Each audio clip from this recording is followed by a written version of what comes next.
Now to talk more about the Brazil protest, Jason Marczak, a Latin America policy expert, and we want to thank you for coming in. Here's a headline I found online. I just thought I'd throw it in your direction. Dilma's approval ratings are the worst for a Brazilian president since 1992, and that president was impeached. How likely is that, given the fact that they just mentioned the opposition not that strong? Yeah. Well, I think that at this point, calls for impeachment are far-fetched. There's no political party in Brazil that supports impeachment. There's 2/3 of the Brazilian people are in a recent poll are calling for impeachment. But there's really at this point there's no grounds to impeach Dilma. Yes, her popularity is low at 13%. Fortunately for her, it can't fall much lower, but it's at 13%. But she was chairman of the board of Petrobras for 7 years during the scandal, but it was largely a ceremonial post, and there is no implication that any of the scandal ever was actually came across her desk at any point. I want to get your thoughts on this. Peter Hakeem comes on our show pretty frequently. He said this in a publication, and I'm just going to lift his quote. She appears to be doing the right thing on the economy in this scandal, but she doesn't have the political charm, charisma, or the skills that enable one to communicate forcefully and create confidence. Is that her biggest obstacle right now? Dilma Rousseff is Dilma Rousseff's biggest problem.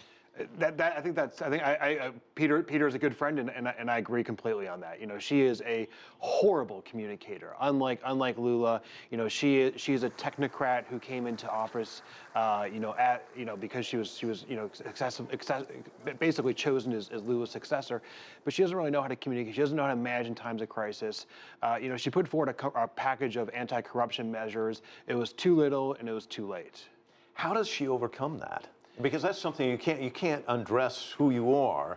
How does she get out on the stump and actually change things, or can she? Well, she was real. The Brazilians knew who they reelected last fall. She was reelected as a politician who really is not a good communicator. But what always been going well for her is the economy, and the problem is now the Brazilian economy is not going along too well. Inflation's at about 8%, which is above the target.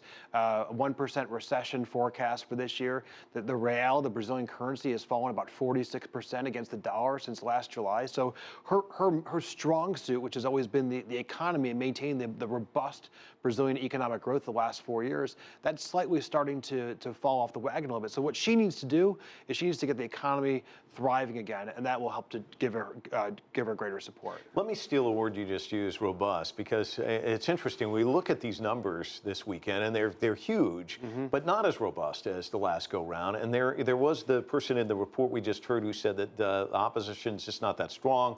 Things are going to fizzle out. Is that how you see this going, or can this be maintained?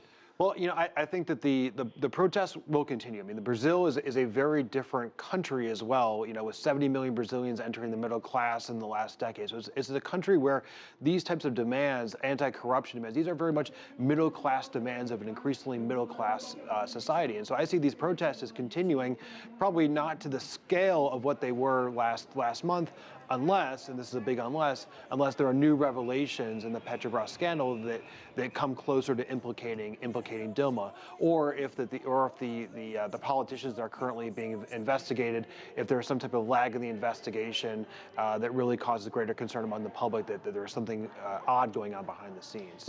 Quickly, we don't have a lot of time, but I have to ask you this. The word that I also heard was austerity, which, if you look at Greece and some of these other places, boy, you want to talk about something that doesn't go over well with the populace. And with her at 13%, will she go with austerity measures, and what's that likely to do for her? Well, her new finance minister, Joaquim Levy, is somebody who is very well respected by the business community. When she named him as the finance minister, this was an important signal to the domestic international business community, because the business community didn't support her in the re-election. They supported her challenger, Aécio Neves.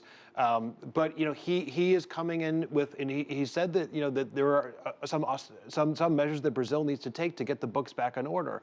And Dilma herself has admitted that that measures should have been taken last year to really put the economy back on solid footing. Now, of course, no politician at this point with 13% approval rating can really put forward severe austerity measures, but there are certain cutbacks that Brazil needs to take, especially with the lowering of commodity prices globally. We're gonna